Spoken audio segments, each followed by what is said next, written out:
Rafael, nandito ka na naman. Maraming pong salamat sa iyong palaging pagsuporta sa ating live. Salamat, Lorna Rafael. Okay po ba yung ating audio? Yan.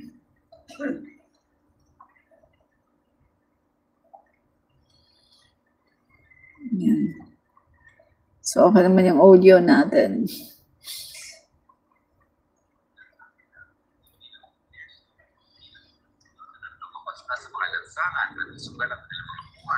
Yeah.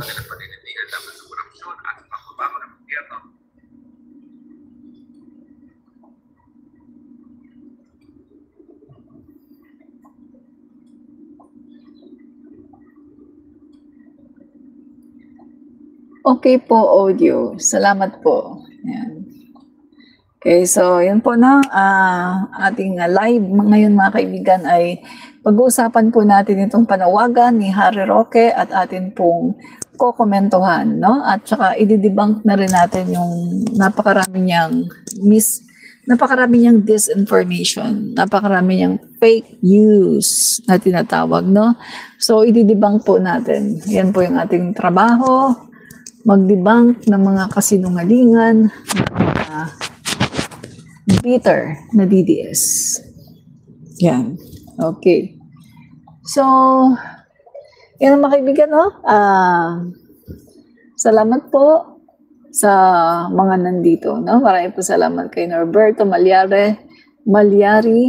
Ano ba yan? Umano tuloy yung aking Bisayang dila, no? Yung aking mother tongue. Taga Mindanao, no? Norberto Malyari, maraming salamat. Lorna Rafael, maraming salamat, no? Ayan. So, okay. Ito na po mga kaibigan. Start na po tayo sa atin pong topic. So, yan nga po mga guys, no? Ang topic po natin ay tungkol po dito sa panawagan po ni Harry Roque patungkol nga po dito sa pagrarally, no? Pagrarally. Yan. So, yan natin yan, okay? Kanyang panawagan. Yan. So, papalabas muna natin guys, no? Maiksi lang ito. Palabas muna natin. Sana na hindi lang iglesia, hindi lang mga simbahan ang lumabas na sa mga lansangan at isugal ang kanilang mga buhay. Na sana nga hindi lang iglesia, hindi lang mga simbahan ang lumabas na sa mga lansangan at isugal ang kanilang mga buhay para sa kanilang... Naghahamon siya. Sinasabi niya, sana daw hindi lang daw iglesia ang lumabas sa kanilang mga lansangan para isugal ang kanilang mga buhay. May gulay. Isugal ang kanilang mga buhay. Pagkatapos siya nandoon, nagtatago. Ayaw niyang umuwi sa Pilipinas dahil ayaw niyang kaharapin ang kanyang kaso. Dahil siya ay takot. Dahil alam niya na siya talaga ay makukulong. Dahil malaki po ang ebidensya laban sa kanya. Matibay ang ebidensya laban kay Harry Roque. Kaya hanggang ngayon siya po ay nagtatago. So, kita mo yung mga kaibigan, no? Magaling siyang manawagan, no, na rally, pero siya ay nagtatago at hindi niya maisugal ang kanyang buhay, di ba? Yan. So, okay. Tuloy natin. At kayo'y lumabas na. Sumali na kayo sa 16 and 17 sa rally ng mga iglesia. Miski hindi kayo iglesia para mas malaki pa ang mga pwedeng makita ng militar na taong bayan na naninindig. So, sumali na daw kayo sa 15 and 16, no? November 15 tsaka 16, sumali na daw kayo sa rally ng iglesia para daw makita ng militar na maraming tao, no, ang nagrarally. Yan. Dapat sa korupsyon at para sa pagbabago ng lipunan. At huwag niyong kakalimutan siyempre. Para daw sa korupsyon, para daw makita ng mga militar, no, na maraming mga tao na yun nga, nasa rally, lumalaban sa korupsyon, no? Okay. pinakamalaking rally ever sa kasaysayan ng Pilipinas. Nang sa ganun, mapilitan rin talaga itong si Marcos Jr. na mag-resign. Sa tingin ko naman, walang tao na napakakapal ng muka na masisikmura na sinusuka na siya ng buong bayan at mananatili pa rin sa pwesto. Ang akala lang niya dahil... Okay, sinusuka na daw ng buong bayan pero nananatili pa sa pwesto. Hello, ano yung buong bayan na sinasabi mo? Baka DDS, baka kayo-kayo lang. Ilan na lang kayo? Wala na kayong 1 milyon. Real talk tayo dito ha. Wala na kayong 1 milyon. No? At kita nyo nga, mula nung nag-rally kayo 2023, no? 2023 pa lang nagra-rally na kayo. Pinupuno nyo na ng rally ang buong bansa, pero hindi kayo nagtatagumpay. Dahil ayaw ng mga tao na bumaba ang ating Pangulo. Dahil mas gusto ng mga Pilipino si PBBM kaysa mga Duterte. At lalong ayaw ng mga Pilipino kay Sara Duterte dahil si Sara Duterte ay isang baliw. Bakit mo pagkakatiwalaan na maging Pangulo ng Pilipinas ang isang taong baliw na walang alam kundi puro kabaliwan? Diba? So hindi yan. Kahit anong gawin nyo, kahit na ibuwis nyo ang buhay nyo, no? Etong si Harry Roque, hindi naman magbubuwis ng buhay yan. Ayaw nga umuwi ng Pilipinas no? Kahit na magngangawa ka dyan, magtutuwad kayo sa kalsada, kahit anong gawin nyo, magwala kayo, hindi kayo magtatagumpay. Hindi nyo mapapalitan ang gobyerno. Dahil majority ng mga Pilipino ay sumusuporta sa ating Pangulo. Kaya magmumukha lang kayong mga tanga, magmumukha lang kayong mga engot, mga gunggong, mga bugok na nasa kalsada, nagrarally, sasabihin nyo, BBM resign, Marcos resign, pero hanggang dyan na lang kayo. Dahil majority ng mga Pilipino ay ayaw na bumaba ang Pangulo dahil alam namin na kapag wala na ang Pangulo, ang ipapalit nyo ay ang Vice Presidente na isang baliw.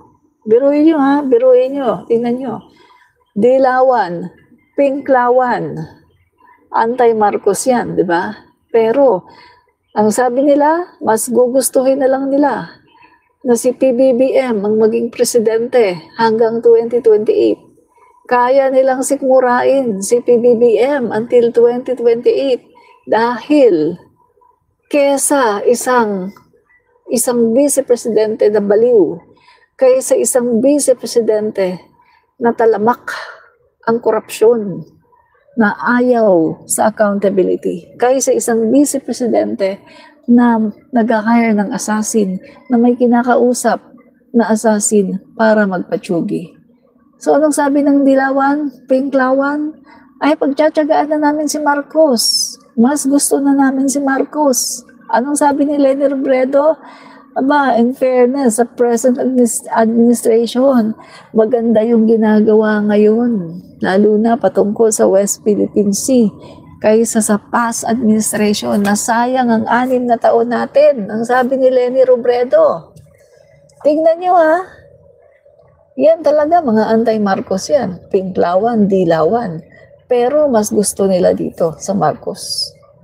Eh, di ba sabi nga ni Percy Lapid na isang pinklawan din? Kung paaalisin nila si Marcos, aba, magmamarcos ako. Kung ikukudita nila, patatalsikin nila si Marcos, aba, eh pagtatanggol ko si Marcos. Di ba? Sabi ni Percy Lapid, magmamarcos daw siya. Huwag lang sa Duterte. Kaya kayo, mga DDS, huwag na kayong mangarap. Kasi kayo talaga mga DDS, wala talaga kayong supporter. Dahil ang mga Pinklawan, ang mga Dilawan, yung mga yan, mas gugustuhin pa nila ang Marcos kaysa ang Duterte administration. Diba? So, wag na kayong mangarap, mga DDS, no? Magtanim na lang kayo sa kangkungan. Makaka-harvest pa kayo ng mga kangkong at may kikitain pa kayo. no? Mga DDS. Huwag na kayong mangarap. No? Huwag na kayong mangarap. Dahil paggising nyo kinabukasan, si PBBM pa rin ang Pangulo. Paggising nyo after November 15, si PBBM pa rin ang Pangulo. Paggising nyo after November 30, si PBBM pa rin ang Pangulo. At paggising nyo sa katapusan ng taon, si PBBM pa rin ang Pangulo. Nakakaawa kayo. Nakakaawa kayo. Ituloy natin ang panawagan ni Harry Roque. Ang daming sip-sip sa nakapaligid sa kanya ng mga congressman at senatong na mga kumita dahil sa mga anomalous na flood control projects, sapat-sapat pa ang kanyang suporta. Well, ipakita po natin, sinusuka na siya. Kaya kinakailangan, umalis na siya, lumayas na siya sa pwesto. Yan lang po ang tanging pamamaraan para po mahinto na ang paghihirap ng bayan. Bakit naman isusuka ang isang Pangulo na nag-expose ang lahat ng katiwalian na ito? At bakit naman isusuka ang isang Pangulo na tumawag ng full investigation? Bakit naman isusuka ang isang Pangulo na hindi natakot na ang kanyang administrasyon ay matamaan basta lang matuldukan itong korupsyon na nangyayari? Bakit naman isusuka ang isang Pangulo na tapat sa mga Pilipino, mas inuuna ang mga Pilipino kaysa sa kanyang administrasyon, kaysa ipagtanggol ang kanyang administrasyon, mas inuna niya ang mga Pilipino. Oh. So, sa totoo lang, nagpapasalamat pa yung mga taong bayan, nagpapasalamat pa, maging ang mga dilawan, maging ang mga pinklawan, na mga influencer, na mga malalaking mga followers. Nagpapasalamat pa sila sa ating Pangulo. Dahil kung hindi dahil sa Pangulo natin, hindi naman ma-open ang mata ng mamamayang Pilipino. Mananatili tayong bulag na may ganito palang nangyayari sa ating gobyerno. Pero dahil sa Pangulo natin, siya, ang Pangulo natin, BBM, ang nagbukas ng ating mga mata na meron palang nangyayaring ganito na mga korupsyon. Remember, in the time of Rodrigo Duterte? Kanina pinakita ko yan.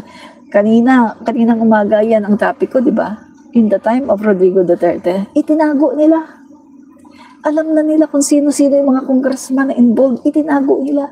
Alam na nila kung sino-sino yung mga involved sa DPWH, yung mga city engineers, yung USEC. Alam na nila kung sinong involved sa DPWH, pero tinago nila. Kaya kung titignan natin, mas isinusuka si Duterte. Dahil si Duterte, alam niya ang korupsyon, pero hindi niya pinakasuhan, hindi niya pinakulong dahil siya ay natatakot. Dahil kapag kinasuhan nga niya at ipinakulong niya ang mga yan, ay puro mga kaalyado niya, di ba magagalit siya mga yan, magagalit din sa kanya. At hihina ang kanyang administrasyon. At malalaman ng taong bayan kung anong nangyayari. Mag-aalsa ang mga taong bayan, magkakaroon ng mga malakihang rally, katulad ng nangyayari ngayon sa panahon ni PBBM. At yan ang kinatakutan ni Duterte. Kaya hindi niya inilabas. Di ba? Hindi in-expose ni Duterte. Hindi niya in-expose dahil ayaw ni Duterte na ang kanyang administrasyon ay masira. Di ba? Sabi ni Lynn Elson, by time exposed na ang mga Duterte at sana magising na mga Pilipino, set aside kung anong political party ka, suportahan ang namumuno at nandyan nagtatrabaho. Tama. Correct. Yun naman talaga ang dapat eh. Wala dapat, kung meron ng nanalo, kung meron ng presidente, dapat sinusuportahan. Hindi pinapatalsik. Yan naman talaga ang dapat. Katulad ko, hindi ko naman binoto si Digong. Ayoko kay Digong. Pero nung nanalo siya, sinuportahan ko siya. Hindi ko siya binatikos. Sinuportahan ko lahat ng mga programa niya, lahat ng mga ginagawa niya. Sinuportahan ko. Kasi nga, siya na ang Pangulo ng Pilipinas. Sumusunod ako sa batas ng tao at sa batas ng Diyos. At ang sabi sa batas ng Diyos ay mag-follow kayo sa inyong mga leaders. Igalang niyo ang inyong mga leaders at sundin ninyo ang inyong mga leader dahil yan ang gusto ng Panginoon. Dahil ang mga gobyerno ay inilagay ng Diyos. Yun talaga ang dapat. Yun ang mindset. Pero pagdating dito sa mga DDS, iba ang mindset nila eh. Kulto. Kulto sila. Wala silang pakialam kahit hinalal ng bayan yan. Basta hindi sila nakikinabang, lumayas ka dyan. Basta hindi